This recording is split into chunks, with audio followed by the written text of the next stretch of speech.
Welcome to the Retaliation Realm channel. We hope you enjoy today's story. As I packed my belongings at home, my smartphone suddenly rang, displaying the word "Mom" on the screen. I picked up the phone and answered the call.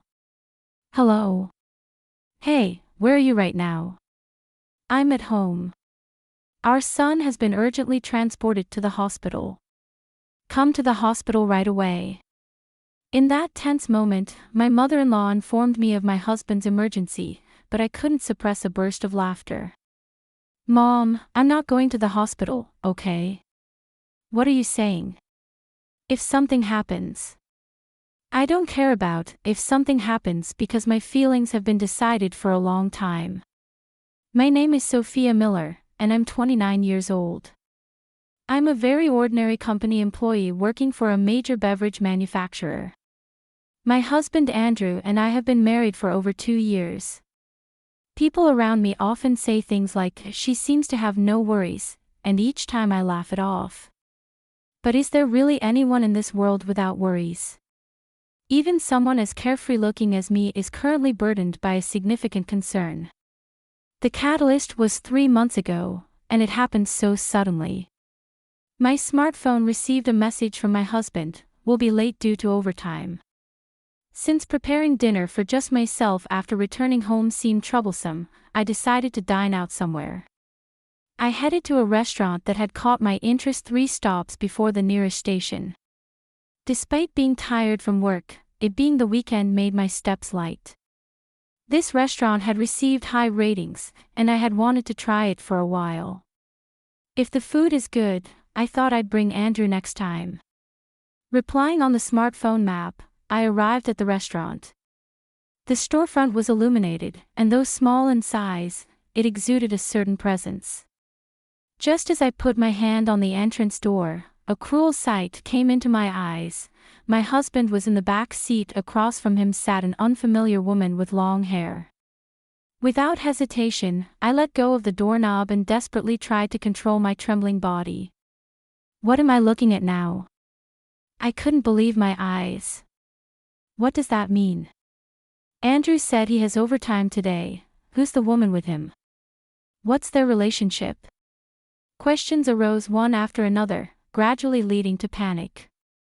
One thing is certain, my husband is having dinner with a woman at a restaurant under the guise of working late. Unable to stand still, I turned on my heel with determination. I just wanted to get away from that place, so I kept running in a frenzy.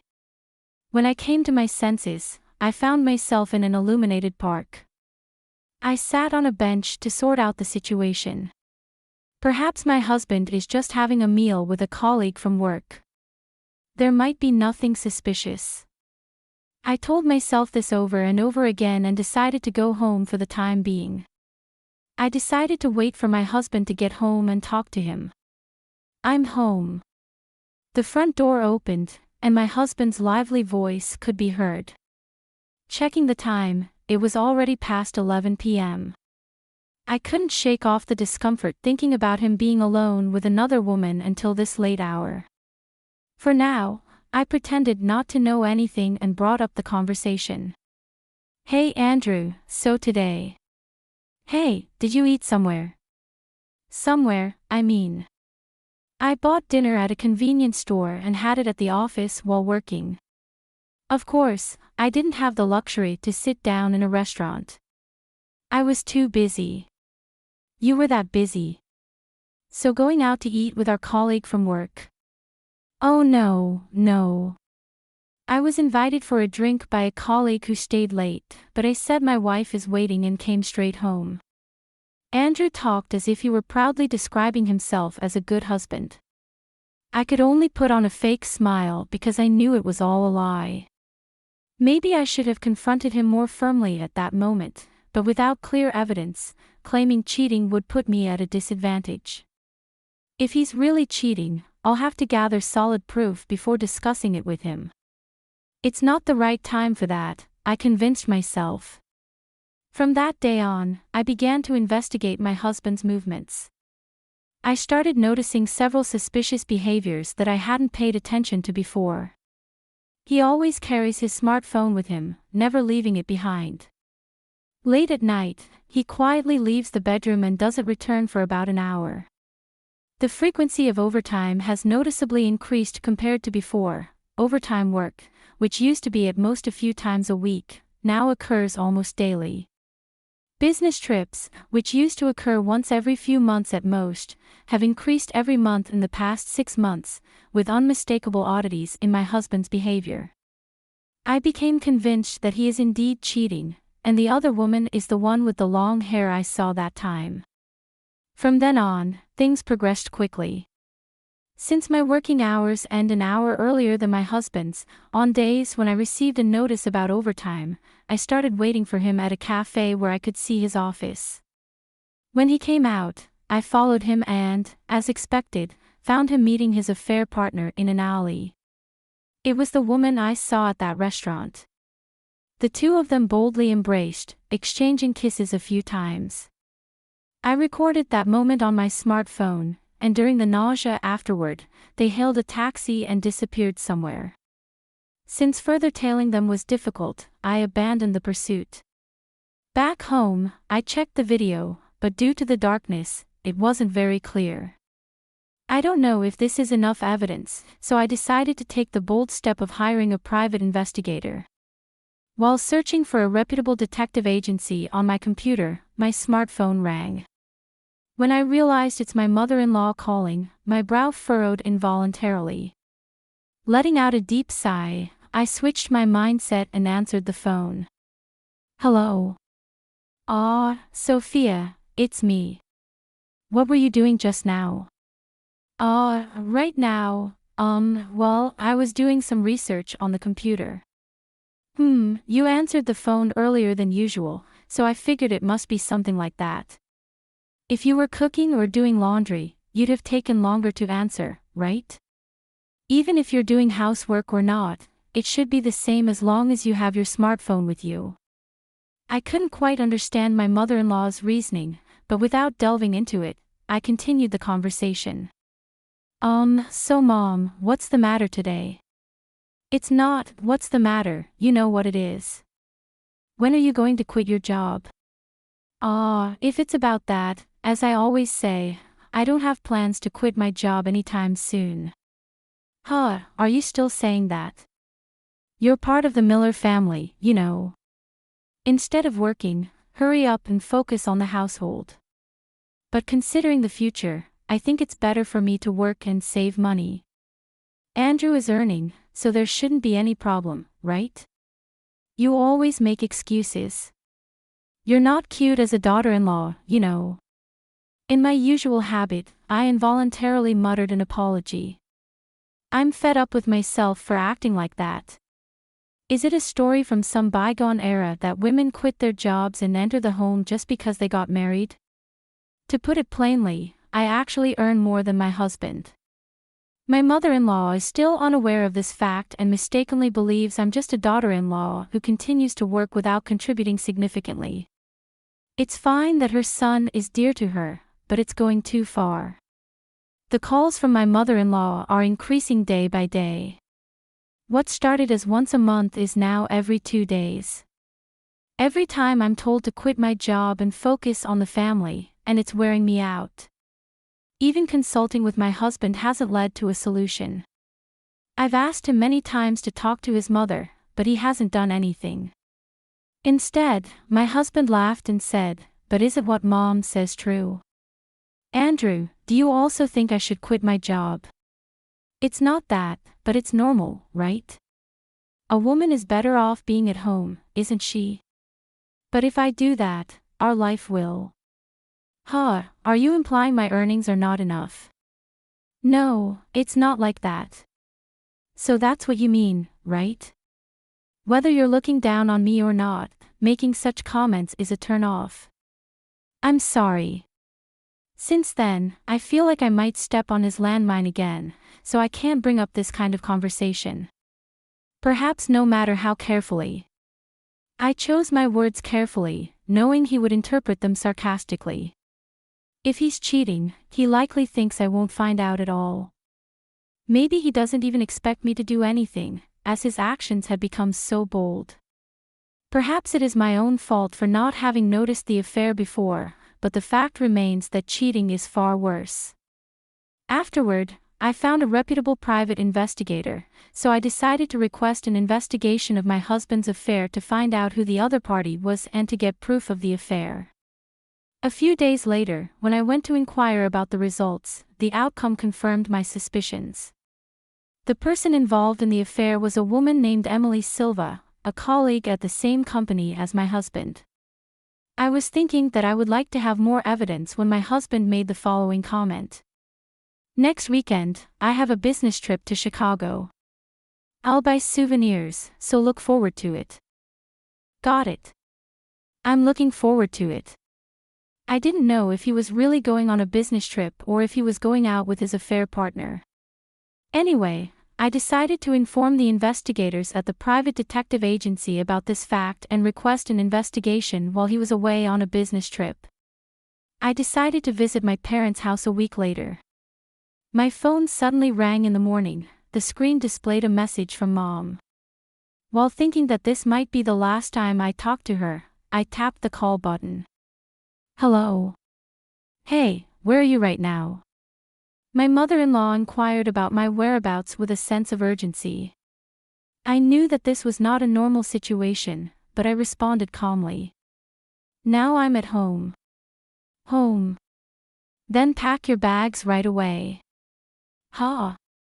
What do you mean? Andrew has been rushed to the hospital. Come to the hospital immediately. Rush to the hospital. Why do you, Mom, know about it? We got a call. He told the ambulance crew to call me, not his wife. My mother-in-law explained this to me with a somewhat triumphant tone. Perhaps my husband asked his mother to contact me, fearing that his affair would be exposed. Unaware of this, my mother-in-law yelled at me, "Are you listening? Andrew had an accident. He's conscious but he can't move his body." No, really? Oh, really? Is that all you can say? Anyway, come to the hospital right away. Here's the location of the hospital. The address and phone number are provided through the phone. However, such irrelevant details don't register in my ears. My mind is filled with a sense of serves you right, so those details don't matter. Simultaneously, I became convinced that the timing for revenge is now and no other time. Are you even listening? My mother-in-law raises her voice, and I quietly respond. Mom, I won't go to the hospital. What are you saying? If something happens. Even if something were to happen, it's his own fault, isn't it? I'm going back to my parents' house. Huh? Are you serious? Your husband has been rushed to the emergency room. Soon, he won't be my husband anymore. Goodbye. Saying this, I ended the call. My mother-in-law called several times afterward, but I didn't answer. A few days later, when I visited the detective agency, I heard a surprising fact from the investigator. Paralyzed on one side. Yes, it seems your husband, who was in the passenger seat during the accident, was severely injured. What about that woman, Emily? She only suffered minor bruises. She has already been discharged. I see. It turns out that the one driving was not my husband but his affair partner. I had heard that in the case of a car accident, the passenger seat could suffer more significant damage, but I never expected it to be this severe. However, even after hearing about such a situation, I didn't feel any pity. Instead, I couldn't help but see it as punishment for betraying me. After receiving evidence of the affair trip from the private investigator, I immediately visited a law firm. Since the evidence was solid, I was able to quickly initiate divorce proceedings and claim alimony. That night, as I was about to go to sleep at my parents' house, my phone rang. My husband's name appeared on the screen. With the intention of settling things with this call, I answered. Hello, Sophia. Why aren't you coming to the hospital? Why? It wasn't you who told the paramedics to call my mother-in-law, but you're still my wife, right? Normal wives would come, at least for a visit. Why wouldn't I come for a visit? Don't you understand that better than anyone else? Ha! Did you think you weren't caught? Your affair, that affair trip with Emily, ended in a terrible accident. My condolences. Why bring up Emily? Seemingly, my husband didn't think I was aware. He stammered and appeared unsettled. In the background, my mother-in-law's voice could be heard asking what was going on. It seemed she didn't comprehend the situation. Making sure she heard, I responded loudly. I knew you were cheating. I was just waiting for the right moment. Even this time, I went back to my parents' house when you went out. Wait a minute. I did indeed have a relationship with another woman, but we've already broken up. Broken up as soon as I became partially paralyzed. She said I can't handle caregiving. Ha! So, you're right. Doesn't it being dumped so easily amuse you? What's amusing about it? I'm so hurt. Just come and visit already, even in this situation. My husband seemed devoid of any guilt. It felt foolish to continue the conversation, so I decisively spoke. So hurt. Come and visit. Don't make me laugh. Do you have any idea how much I've suffered because of your affair? You, who betrayed your wife without a second thought, have no right to say you're hurt. It's not that. See, you can't even respond, can you? You did the lowest possible thing. No matter how much you apologize or grovel, I won't forgive you. You and your mother, you've trampled on people's feelings, caused so much suffering. I don't care what happens to you too. Recognize your sins and spend the rest of your life in discomfort, carry that paralyzed body of yours. Wait, Sophia. Hey, Ash.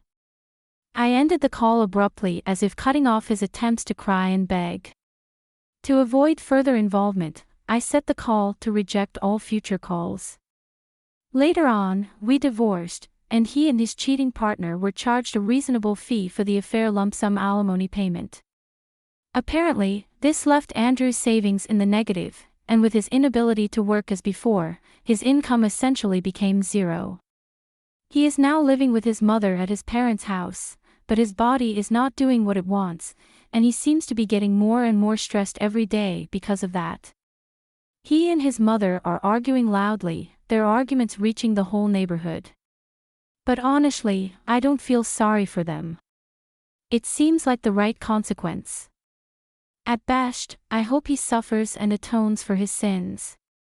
I, on the other hand, live peacefully at home with my parents. I talked to my job about it and asked to move closer to home. After dealing with a lot, I want to be a bit kinder to myself. If I get the chance to meet someone nice, I'll take my time and build a good relationship. Thank you for being with us and listening until the end. If you found it interesting, please subscribe, give us a like, and leave your comments. We'll see you on the Retaliation Realm channel.